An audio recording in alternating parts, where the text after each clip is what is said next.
This baby isn't mommy's. It happened the day after I gave birth to my second child, a daughter. My 4-year-old son, who possesses a mysterious ability, looked at the baby in my arms with a puzzled expression. Then he suddenly began to cry intensely. My little sister is going to be killed. As I hurried to calm my son down, I glanced to the side and saw my husband, his face pale and trembling uncontrollably. What followed was the discovery of a shocking truth when we checked on the baby. I vowed to uncover the truth no matter what. It's almost time to pick up John. Looking at the clock and finishing my work, I stretched.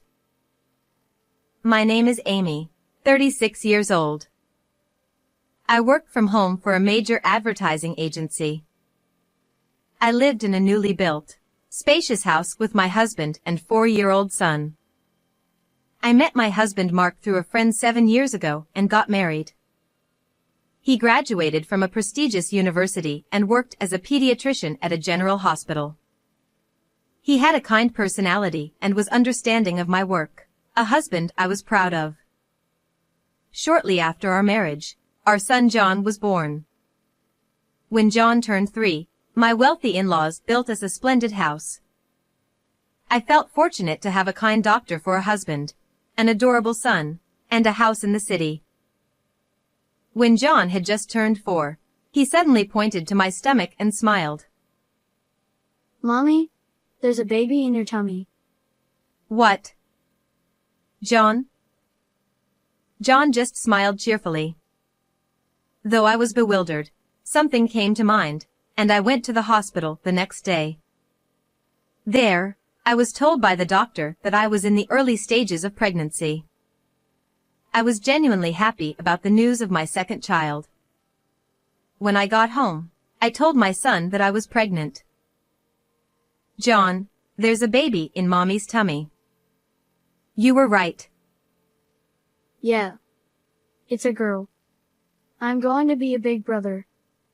Even though it was too early to know the gender, my son insisted it was a sister. How did John know there was a baby?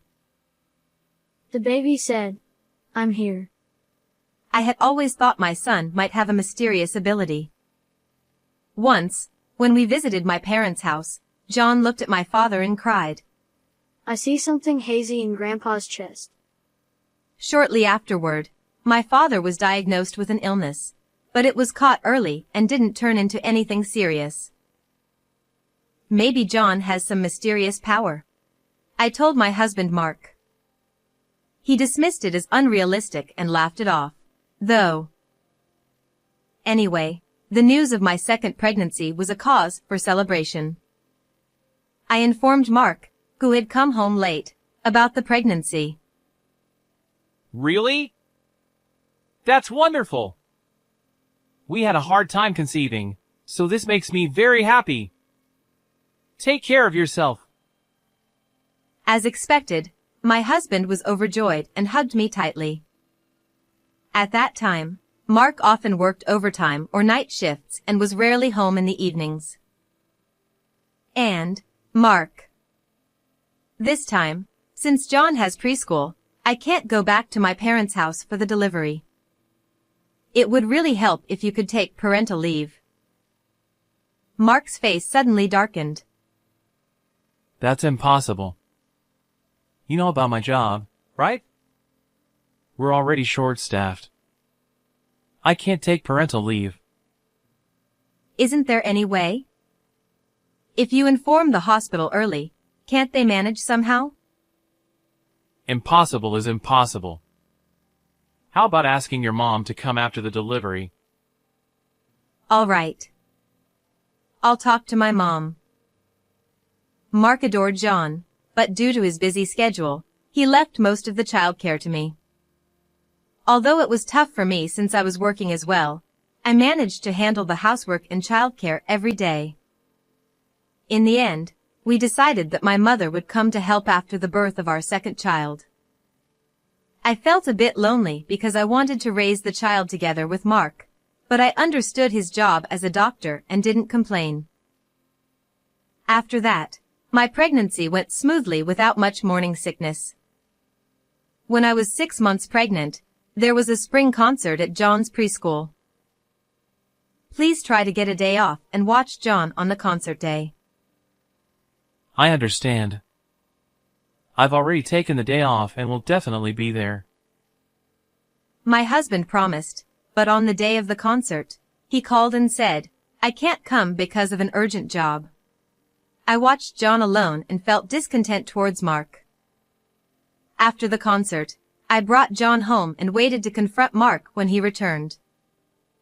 Suddenly, John pointed at the TV screen. There's a lady who is friends with Daddy. What? The TV was showing a rerun of some variety show. On the screen was a beautiful celebrity, laughing loudly and clapping her hands. I thought John was just saying something random and didn't pay much attention. When John went to bed and Mark came home, I wanted to confront him about missing the concert, but he looked unusually pale. He seemed so strange that I decided not to press him. Maybe something serious had happened at work. After that, Mark seemed troubled, but he didn't share it with me. I assumed it was work-related and chose to quietly support him. As my due date approached, Mark was busy and couldn't take time off. 2 days after the due date, I finally felt labor pains.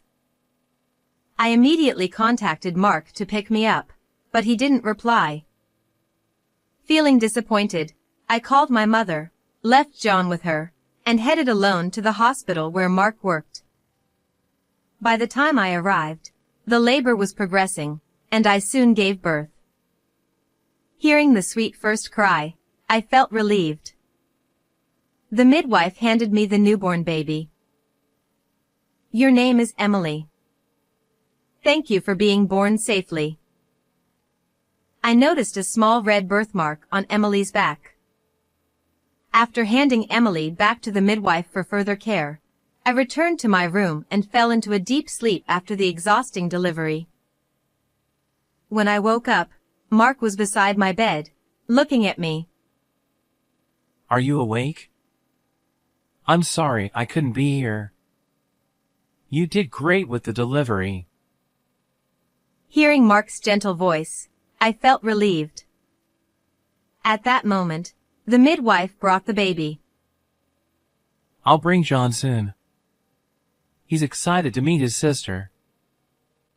Mark left the room, and I smiled as I watched the sleeping baby.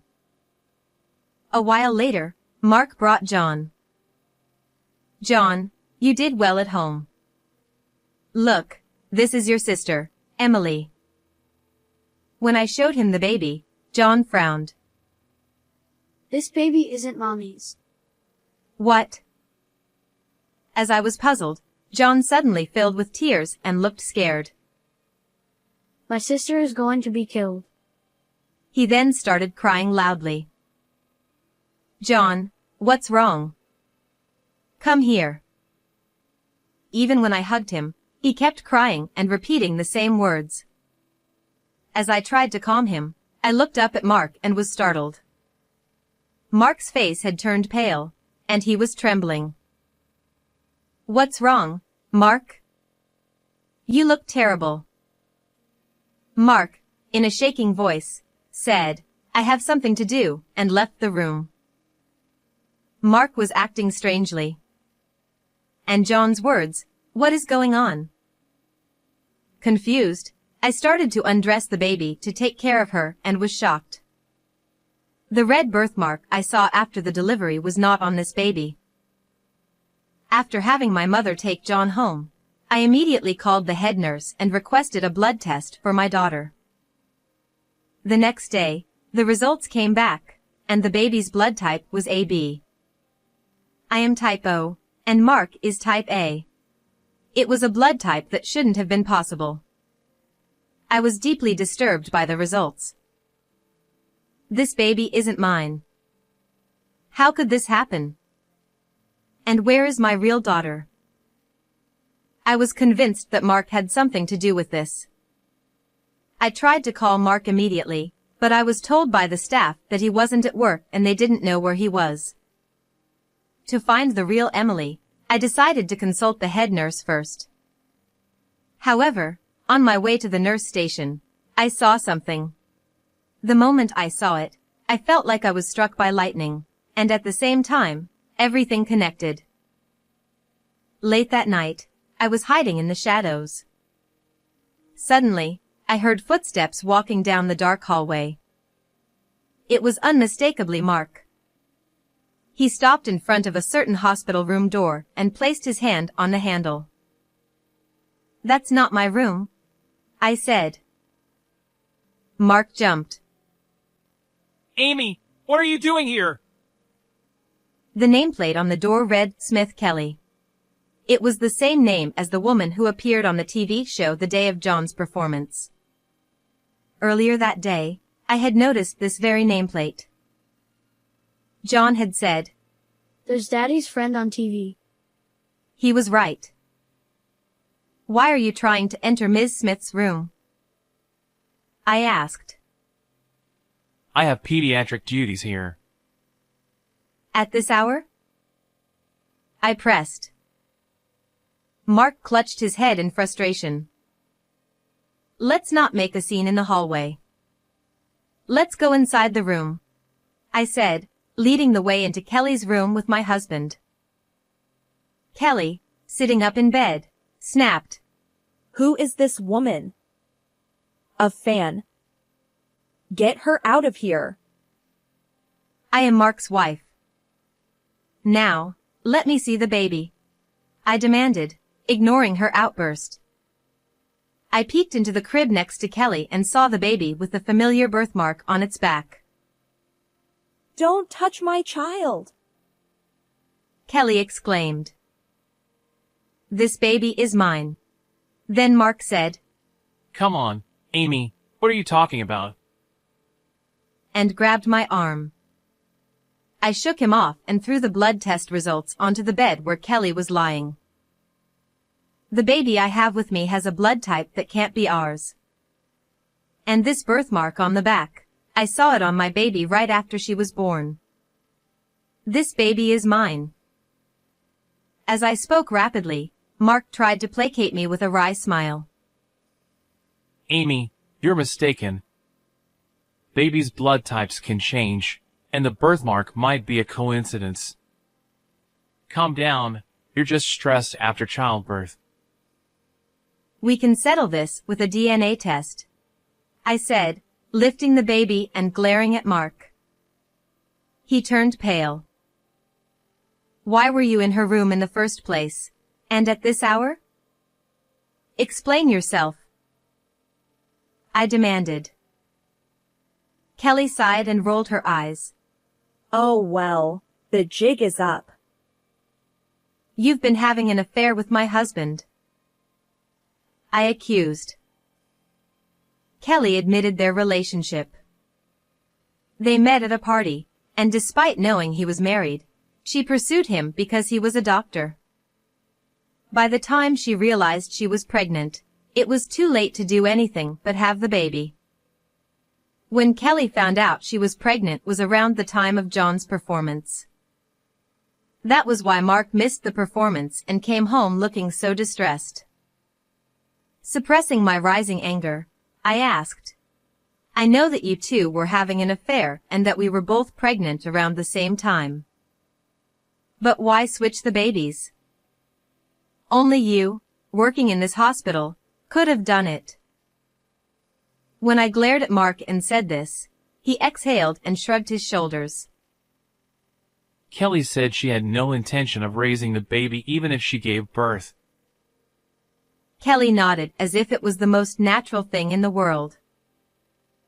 "Right now, I'm on a break, but I plan to return to my career as a celebrity soon. I don't want the public to know I had a child out of wedlock, and I don't even like kids." As a mother, I couldn't believe what Kelly was saying. Kelly didn't want to keep the baby and threatened to either abandon it or worse. I couldn't let that happen. But I also couldn't let you find out. But why switch the babies? I demanded angrily. Mark averted his eyes. Because Kelly is prettier, and I thought the baby would be, too. What? I also want a cute daughter. That's why I thought you should raise her. At that moment, I was silently seething with anger. Come on, Amy, I thought you could raise both. I'd make enough money to support you. Isn't that enough? Mark suggested. Kelly chimed in. Yes, that's a great idea. My child will undoubtedly be prettier. I was furious. Are you out of your minds? Switching babies for such a shallow reason? And you were going to dispose of my baby? You despicable people. Mark tried to calm me down, but I cut him off with a cold voice. Do you think you can get away with this? Using your position as a doctor? Mark smirked. Of course. I'm trusted here. I can cover this up. I wouldn't be so sure, I replied, glancing towards the door where the head nurse stood with a stern expression. Actually, I had told her the circumstances beforehand and asked her to secretly listen to our conversation. Dr. Mark, if you intentionally switch the babies, it's a serious offense, she said, causing Mark to panic. She declared, "This must be reported." Mark paled further. "This is a crime. You could be arrested," I said firmly. Mark and Kelly began to panic. Mark pleaded. Amy, please don't make this a big deal. Don't go to the police. I will never forgive you. And Kelly, you too. Kelly trembled as I continued. You who tried to make me raise your own child and mistreat Emily are beneath contempt as a mother. No, as a human being. I work with media, remember? I can ensure the public knows everything. Kelly panicked. No, please. If this gets out, I'll lose everything. I beg you.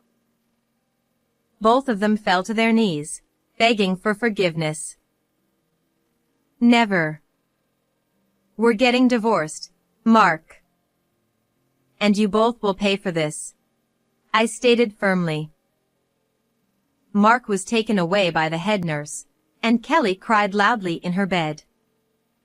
I left without looking back, carrying Emily back to my room. Later, DNA tests confirmed the baby swap. Mark faced no legal consequences but was disgraced. I divorced him, received $50,000 in alimony, and half of the child support up front. We agreed he'd pay $2,000 monthly for the rest. I leaked the story to the press. Kelly was ostracized and disappeared after paying alimony. Her baby was raised by Mark's parents, who disowned him. Mark now works in a remote hospital to support 3 children. I raise my 2 children alone, finding immense joy in their bond and playfulness. I strive to maintain this happiness. How did you like this story? Please subscribe to my channel, and I'll see you in the next video.